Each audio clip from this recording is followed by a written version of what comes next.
Hello,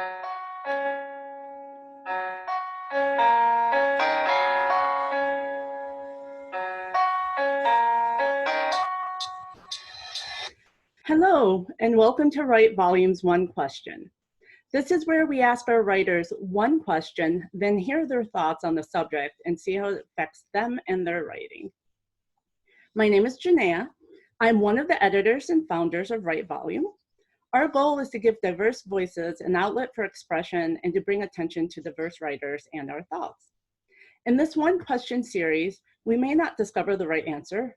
There may not be one right answer, but there are right discussions. The goal is to stimulate conversations, voice potentially alternate perspectives, and provide a glimpse of how others view the world and to expand ideas. Please remember, while we are a range of people on this panel, we are individuals and not a spokesperson for a race, ethnicity, gender, sexual orientation, or anything. We speak for ourselves and not on behalf of everyone in our tribes or community. People are not stereotypes. We have a voice and we are our own voice. It seems like society's current process is very adversarial, us against them, right versus wrong, good versus evil. It's a coin approach, one side versus the other. I view people and the world as in constant motion.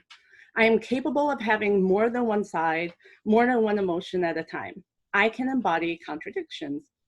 The world is large enough to contain multitudes. We all exist. The world is not static. Even with its cyclical nature of day, night, seasons, there are still variations. So why should people be static? Why should we be limited? People are rarely one thing too. As the world evolves, so can our mind and so can the heart. Thinking and feeling can be a muscle. If we don't exercise them, they won't grow. This series is to help color the world beyond black and white, beyond the coin approach. This is to allow for shades of people. Some of the questions in this series stem from biases I discovered in my writing or reading habits, and thought it would be interesting to discuss with fellow writers to learn more about writing, storytelling, other people, about everything really. Let's listen, let's think, let's feel, let's talk, let's share.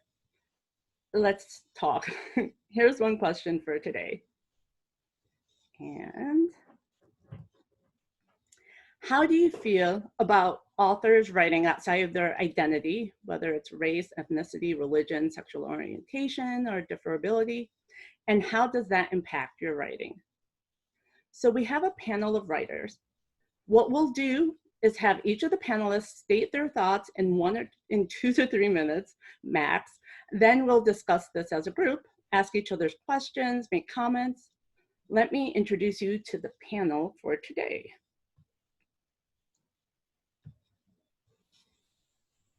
We have Randall Jon Van Vynckt, specializes mostly in being unpublished, so he's delighted to have his fiction find a home in Write Volume's ebooks. Slow Dance in Shades of Horror Strangeness, 14 Days in Valentine's Day in Shades of Transition and Transformation. He is a dozen years into the proverbial great American novel. In a past life, he published essays about historic places and wrote erotic fan fiction. Michael Dunbar is an aspiring writer from Florida. When he is not documenting his tales of not being your average Florida man, he enjoys traveling the world, dancing, and enjoying the local cuisine. Author of To Kill for Love in Shades of Horror and Strangeness, Adventure to Rio in Shades of Transition and Transformation. Jocelyn Dominguez, JoJo, is a graphic design graduate from Fort Hays University, part-time writer and full-time artist. Her fictional short stories explore existential topics and characters that wander through her mind.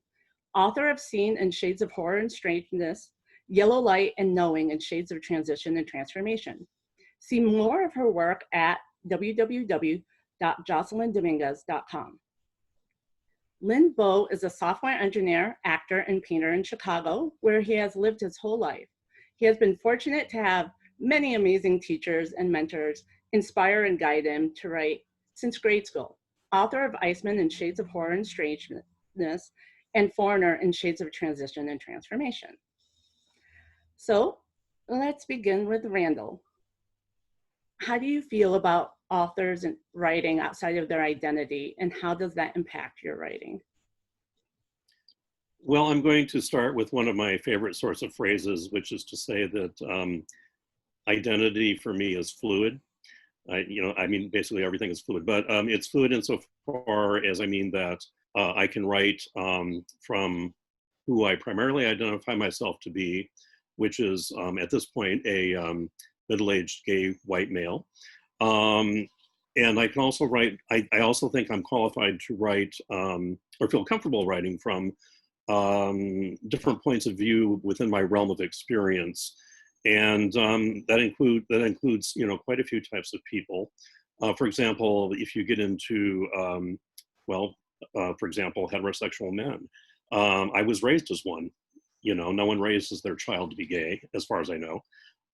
Maybe in the future, but anyways, I was raised to be, you know, straight, and was kind of a late bloomer. So in other words, I had, you know, early, you know, not very substantial experience with, you know, the other sex, but casual dating, you could call it. So I'm kind of, you know, familiar with what that means, what that entails, what boys and men are expected to be. And then, of course, you know, moving into the younger gay experience too, which is a different sort of culture than, you know, where I live now, which is more established, less clubby and all that. I also feel, you know, that I can, you know, for example, in my stories and a novel I'm working on, I have a mother figure, and I mean that mother is my mother, and you know, whether, you know, bless her heart, and you know, essentially, you know, when I think about myself, my psychology, my emotions, my intellect, even my morality, I'm my father and my mother. You know, and I mean my moral code in particular, at least the way I was raised until I kind of became a libertine, was my mother. You know, she's a very repressed, very virginal kind of Catholic woman, and I'm totally empathetic with that. I'm not, you know, condemning her for that at all, but I understand it, and so I internalize that, and I project that in my mother characters, and I tie humor in too. You know, I like to do that. You know, when it comes to my father, it's a little different. He wasn't quite so, you know, quite so much with the, you know, the moral code sort of thing, but, you know, nonetheless, very good family man and remote, you know, kind of emotionally remote. And I'm like that too. And so I tend to project that in my father figures. I have sisters, and I feel comfortable, you know, writing in like the point of view of a sister, a woman, gender. So gender. When it comes to, I'm actually interested right now in um, transgender identities, and kind of thinking about what I could do with those. And so, for example, if I took a male to female transition, I understand what it means to be a man. Most of the, if not all of the, you know, the male to female people I know were gay before they decided to transition. So I understand that. I'm not quite empathetic with the desire to be, you know, to become a woman or to have always felt like a woman, but I think I could work on that by talking to some of my friends. The other way around, a woman to a man, I don't know exactly what it means to, you know, be inside a woman's skin or mind, but I understand what I can understand what it would be to want to be a man. That makes sense to me. And so people like that I've known, you know, I understand, you know, I talk to them man to man, and I kind of look at them and going, you are a woman, you know, but yet their female sensibility obviously is there. So in short, it's fluid. I do kind of cut the line at race. I think there's so much culture there, so much other, I don't know if you'd call it baggage, you know, yeah, slavery is baggage, for example. But for example, if I consider like my niece, who is Chinese, was adopted from China, raised as an American. And so I think the cultural baggage gets lost, but the racial part doesn't, especially at a time of like the Chinese, you know, pandemic right now and that sort of thing. So that's something for me to consider, but I would think twice about twice about incorporating, writing from her point of view as a person of color. Thank you. Michael, how do you feel? So for me, I find it challenging to write outside of, like, for people to write outside their race or religion or wherever they grew up in.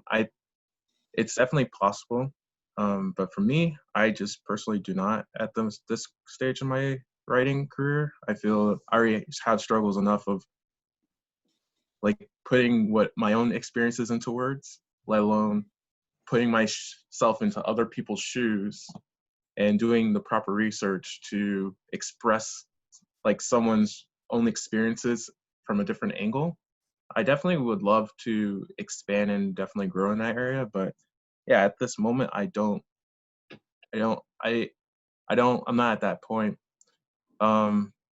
It's just, it is a lot. I think for those that do it, I think the main thing is to definitely do the proper research, like, as Randall said, make sure you talk to people like either in the community or you talk to people that are having the experiences, so that when you articulate that into words or you bring that story to life, even if you don't have that personal experience, you are giving us like an authentic look at it, so that when people read it, they can feel it from your words or from the words of someone that you are ghostwriting for, so that it still comes to life, even if you didn't experience it personally. So that's my take on it. Thank you. Jojo, how do you feel? Yeah, I think I have a very, very similar kind of opinion as I think like Michael does. I don't I am all for supporting stories that derive from the original ethnicities and or religious backgrounds or whatever background or identity you choose to represent in your work. I believe that is like, honestly, if you're getting it from the horse's mouth itself, that's like the most honest and true way that you're going to find a story. And there's so many possibilities, and I'm all for supporting more voices that are like that. And that being said, I also don't want to discredit anybody else from attempting to write from those perspectives, because I know but the thing is that like, I hope that if anyone does attempt to do so, they understand how much of an undertaking it is going to be to write something that is going to be drastically different or that you don't know as much from. I would trust that person would have to become very knowledgeable about the culture, have reviews, like have people that are in that culture review their work and ask if they feel like it is an accurate representation, you know. And so I don't discredit people that do that and put in that work and that effort and are able to do so well, because there's a lot of success in that. And I think if anything, it provides it's a really good challenge as a writer to try to write from a perspective that you're so detached from and or are just so just don't identify as with. If anything, I think every writer, if at any point, if they're really genuinely serious about being like a writer in their life or making it a huge part of their life, they need to attempt that at least once, in my opinion. I for one, I enjoy writing from perspectives that that no one can identify from, or that can almost no one can know about, which is why I sometimes like to do things from like the perspective of like, for instance, inanimate objects. No one knows what a chair feels like. I thought it would just be an interesting thing to go into. And that's like some perspectives I like to play with sometimes. And so, if anything, it's a good exercise, but if you're aiming for accuracy and for cultural awareness, you just need to make sure that you are being true to what's being said. And so you shouldn't be afraid of it as much as I think some writers are. Thank you. Lynn, what do you think? And how do you feel? Yeah, I totally agree with what's been said before by everyone. I find myself kind of in the middle of adventurous between on one side where, Randall's saying to be more, he's able to see more fluidity, and, Mike and Jojo are saying, they're erring more on the side of caution, or, but out of also respecting that these stories can be told from outside perspective.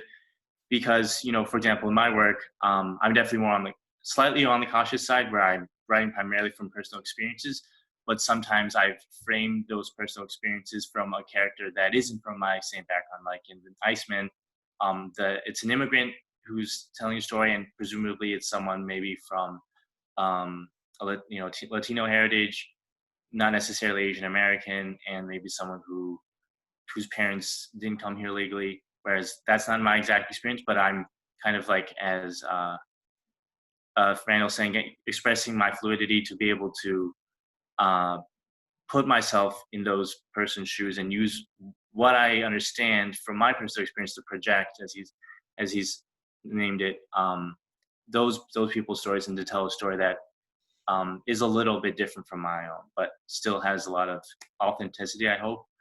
But I totally agree. With these shorter stories, maybe I can get away with not doing a ton of research or a ton of talking with authentic sources. But with longer works, definitely I think more research would be needed. I do think there are examples where we can cross the boundary at any level. One example is this autobiography Giant Steps with Kareem Abdul-Jabbar, an NBA athlete who's actually telling his story to a ghostwriter, Peter Noble, who's from a completely different perspective, completely different background. But I thought, although I don't belong to those ethnic groups, I feel like it was a very compelling story that really was able to combine one person's experiences with another person's writing and craft of writing to really tell an engaging story. So that's where I stand on it. Yeah. Okay, thank you. I am kind of torn because I can see being more cautious about writing outside of one's identity group. And I do hope that people, if they do it, they do the research. But it's also kind of like, if the majority of people or are one race, one religion, one type of identity, then there's going to be an overabundance of those kinds of books, just because there could be more writers in that identity group and in that area. And while I really want there to be more own voices books, if that majority doesn't reach out and try to write from a different perspective, then the minority is always going to be in the minority. And the minority is always, I feel, is always going to be seen as, oh, like this mystery. And so if there aren't more writers advocating and being empathetic and bringing that kind of attention to other groups and other lifestyles, then I feel like it's always this giant weight. But I also don't want own voices to get drowned out. So that's why I don't know. I feel like there has to be some kind of a combination of both. I was watching on the news the other day, just for an example, and they did this implicit bias test on a couple of people, and they were doing that on a range of people. But the results from the implicit bias is it shows that this group of white people who took the test fear Black people, just in general. Just like if they see a Black person's face, they're afraid of them just because it's outside of their group. And I kind of thought, well, if there was more writers trying to portray other races as just humans too, maybe that kind of implicit bias could be lessened throughout the country. But I don't know, what do you guys think?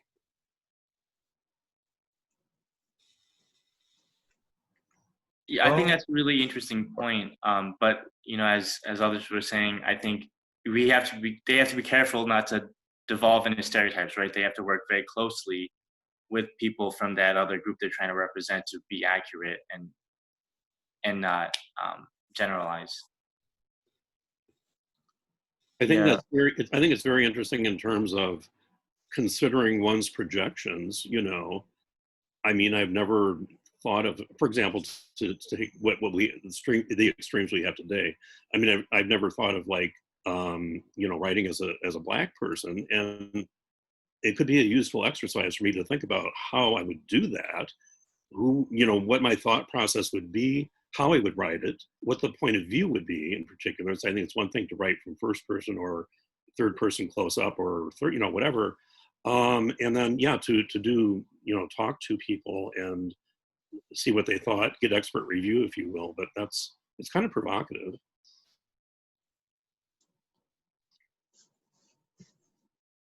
I think it's always interesting to like bring up the idea of like some people's like the phrases is just like, oh, I don't see color.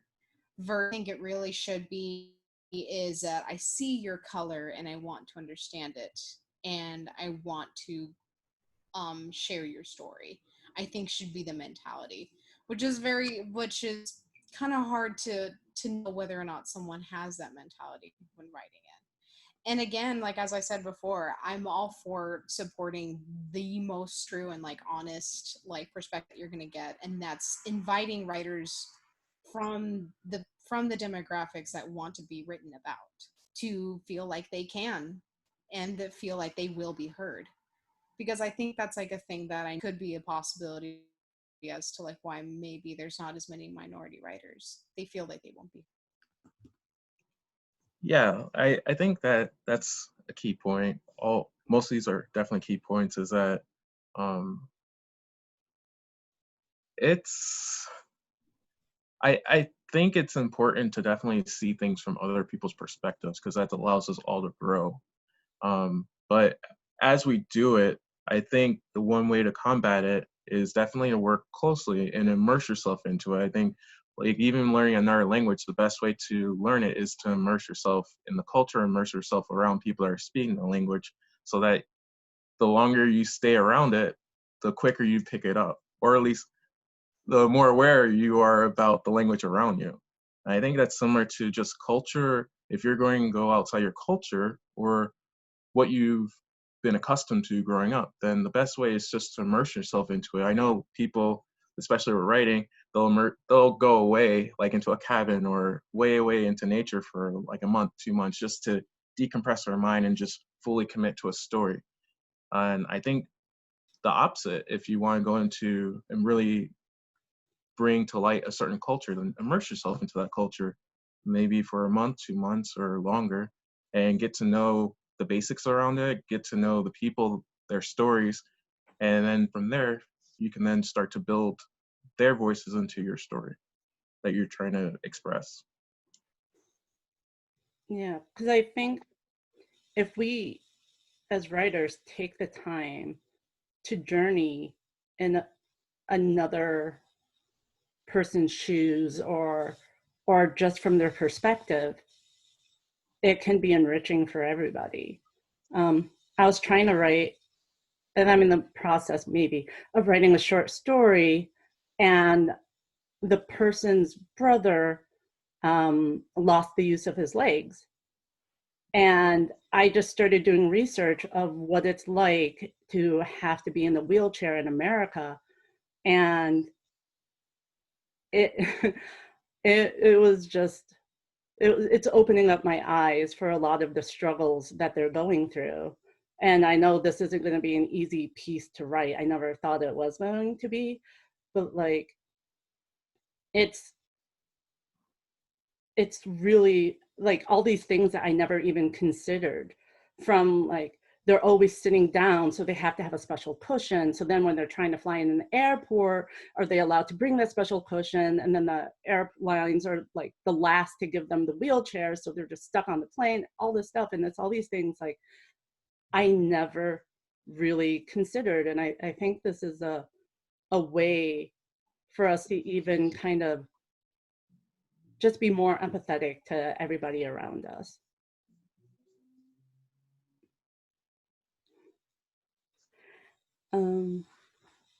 So yeah, I think there needs to be a way to get more own voices out there and to be more inclusive.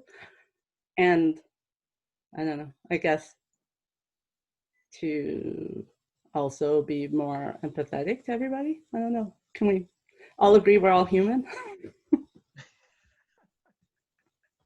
We're all people here, except for the aliens and lizard people.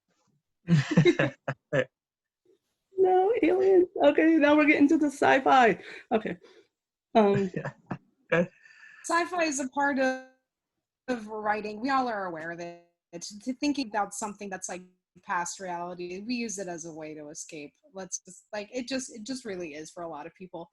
But I think like that's why it's interesting to like think about like how much reality you wanted to put into the reality that you are creating, which is why interesting questions like this come up, because different people have different ideas of like how much real do I want to be, how much of real world do I want to exhibit into what I write. And I think it just really depends on like what you're going for, and also what like personally drives you.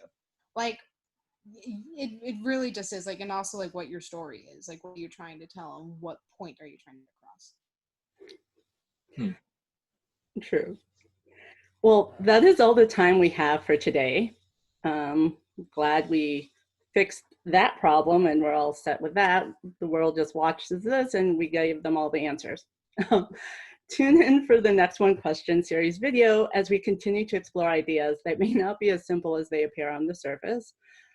And this one did not appear simple anyways. And as we help writers and readers to make conscious choices. Thank you, panelists, for your time and for sharing your thoughts and for your writing. We also want to thank everybody for listening. This is Behind the Volume look at Write Volumes in the Making, One Question. Please check out writevolumes.com for our latest info. You can also find us on Facebook, Twitter, and Instagram. And if you have any questions you're curious about and think could be good for our One Question series, please message me at Write Volumes on Twitter or Facebook, or email us at writevolumes@gmail.com. And perhaps your question will be chosen for a video topic. Thanks again, everybody. And remember, together we can write volumes.